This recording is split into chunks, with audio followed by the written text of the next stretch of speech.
Hello everyone, कैसे हो आप लोग। वेलकम बैक टू इंग्लिश पे चर्चा। आज मैं आपके लिए इंग्लिश को इजी बनाने वाली हूँ, क्योंकि आज की वीडियो में हम प्रैक्टिस करने वाले हैं कुछ 50 सेंटेंसेस जो हम अपनी डेली लाइफ में यूज करते हैं। चाहे वो अपना ऑफिस हो, चाहे अपना घर हो, चाहे हम अपने फ्रेंड्स के साथ क्यों ना हो, हम इन सेंटेंसेस को हर जगह यूज करते हैं। तो आज आपको करना क्या है, आपको मेरे साथ उन सेंटेंसेस को प्रैक्टिस करना है। एक के बाद एक सेंटेंस चलेगा, जैसे मैं बोलूंगी आपको भी वो सेंटेंसेस बोलने हैं, जिससे आपकी इंग्लिश की प्रैक्टिस हो। अगर आपको किसी से पूछना है कैसे हो या फिर क्या हाल है तो आप बोलोगे हाउ आर यू। लेकिन अगर आपसे सेम क्वेश्चन कोई पूछे तो आप क्या रिप्लाई करोगे? आई एम फाइन, मैं ठीक हूँ। अगर आपको किसी से किसी का नाम पूछना है तो आप बोलोगे व्हाट इज योर नेम, तुम्हारा नाम क्या है। लेकिन अगर आपको अपना नाम बताना है तो आप बोलोगे माई नेम इज एंड आपका जो भी नाम हो। अगर आपको पूछना है आप कहाँ रहते हो तो आप बोलोगे वेयर डू यू लिव।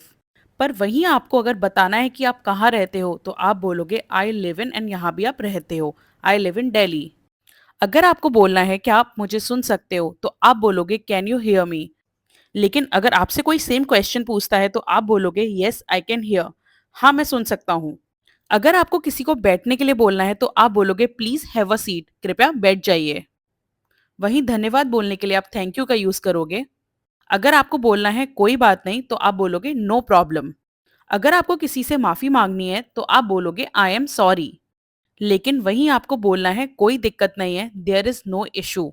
अगर आपको किसी से पूछना है कि आप क्या कर रहे हैं तो आप बोलोगे व्हाट आर यू डूइंग।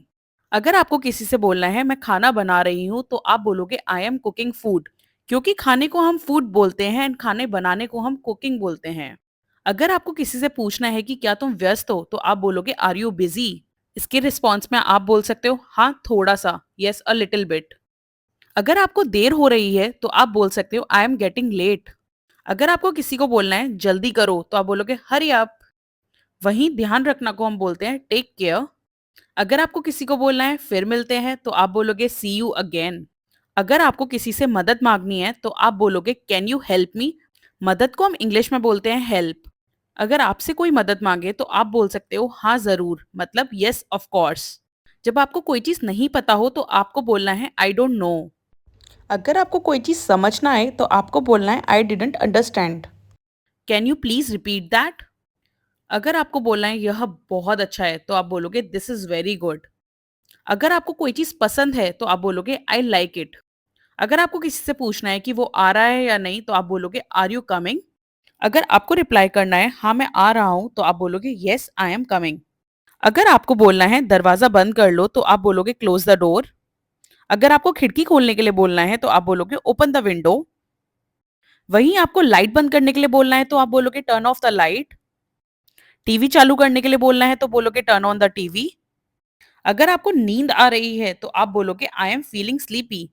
भूख लग रही है को बोलोगे आप आई एम हंग्री। अगर आपको पानी चाहिए तो आप बोलोगे आई वांट वाटर। अगर आपको बोलना है चलो चलते हैं तो आप बोलोगे लेट्स गो। अगर आपको किसी को रुकने के लिए बोलना है तो आप बोलोगे वेट, क्योंकि रुकने को हम इंग्लिश में बोलते हैं वेट। अगर आपको किसी को बोलना है थोड़ा धीरे बोलिए तो आप बोलोगे प्लीज स्पीक स्लोली। धीरे को हम बोलते हैं स्लोली। अगर आपको पूछना है यह कहाँ है तो आपको बोलना है वेयर इज दिस। और वहीं अगर पूछना है यह कितना दूर है तो आप बोलोगे हाउ फार इज इट। आपको बोलना है यह कितना महंगा है तो आप बोलोगे हाउ एक्सपेंसिव इज दिस। अगर आपको कोई चीज चाहिए तो आप बोलोगे आई वॉन्ट दिस। अगर आपको कोई चीज नहीं चाहिए तो आप बोलोगे आई डोंट वॉन्ट दिस। अगर आपको पूछना है क्या यह नया है तो आप बोलोगे इज दिस न्यू। अगर आपको किसी से पूछना है क्या आप तैयार हो तो आप बोलोगे आर यू रेडी। इसके रिप्लाई में आप बोल सकते हो बिल्कुल, एब्सोल्युटली। अगर आपको बोलना है कोई नहीं आया तो आप बोलोगे नो वन केम। वहीं आपको बोलना है सब ठीक है तो आप बोलोगे एवरीथिंग इज फाइन। अगर आपको इन सेंटेंसेस की पीडीएफ चाहिए तो वो आप मेरे डिस्क्रिप्शन से डाउनलोड कर सकते हो। और अगर आपको वीडियो पसंद आई हो तो प्लीज सब्सक्राइब करके जरूर जाना और कमेंट में लिखो कि सबसे अच्छा सेंटेंस आपको कौन सा लगा। तब तक के लिए बाय, मिलते रहेंगे।